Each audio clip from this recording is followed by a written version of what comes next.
Hi friends, welcome to Abhi Anvi Tutorials. Today I am going to share my uh, views on how I cracked the ISTQB 2020 exam. So recently I applied for ISTQB 2020 exam fundamental course and I passed the exam. So I want to share my preparation and views how to prepare for the exam. So first of all, you have to remember that syllabus is the Bible. uh, Whatever material available in Google, YouTube, or anything, all comes after syllabus only. So first you have to prepare syllabus thoroughly, A to Z. Don't miss any topic, any section. Everything is important. And solve the question papers in the ISTQB site first. If you see the ISTQB site, there are three model question papers, earlier question papers. So don't see the answers first. Solve the question papers after preparing the syllabus, and then go to the wrong questions. What wrong answers?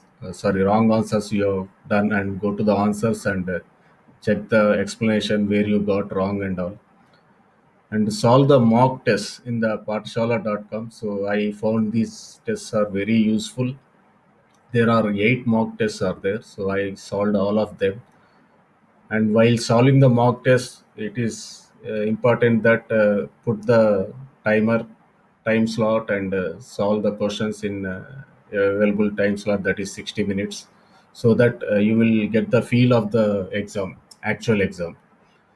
Okay, and how to go to the how to do the flagging of the questions and how to come back to the flagged questions and all, you will get practiced in this mock test.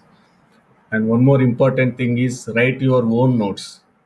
Whatever material is there in YouTube, Google, or whatever is there, write the notes, our own notes, how you are preparing. For example, each topic you write one bullet at least to remember the topic. So it is very useful. So I have prepared the notes for myself. And if you have time after preparation, if you have time, again go to the syllabus. And syllabus is the fundamental. So depend on the syllabus and go through syllabus and prepare well.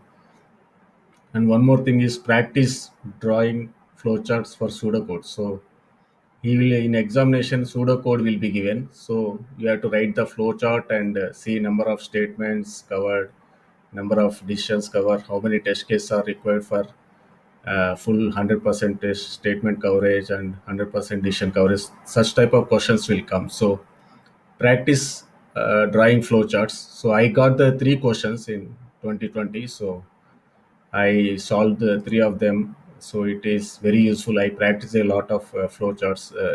Take the flowcharts, take the pseudocode in the YouTube or Google, and try to draw the flowcharts. It is very useful. Read the questions very carefully.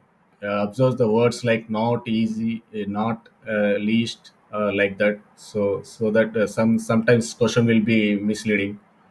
You found three of them correct and one is not.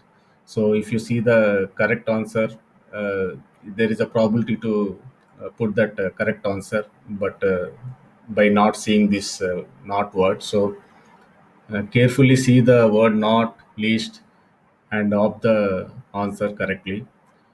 Leave one page off page questions at the end. It will take lot of time. If you lose only 1 mark. But if you start reading all the question throughout the page or off page, so it will take lot of time and sometimes you may not solve the question also. So I am not telling that don't solve the question, but allot the time for them at the last. So it will save the lot of time for you. Questions will be tricky, like which of the following inputs cover maximum number of equivalent partitions.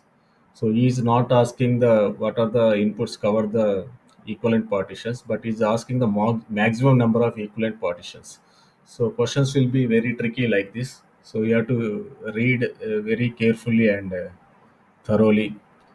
If a valid or invalid equivalent partitions are not mentioned in the question, then you need to consider both.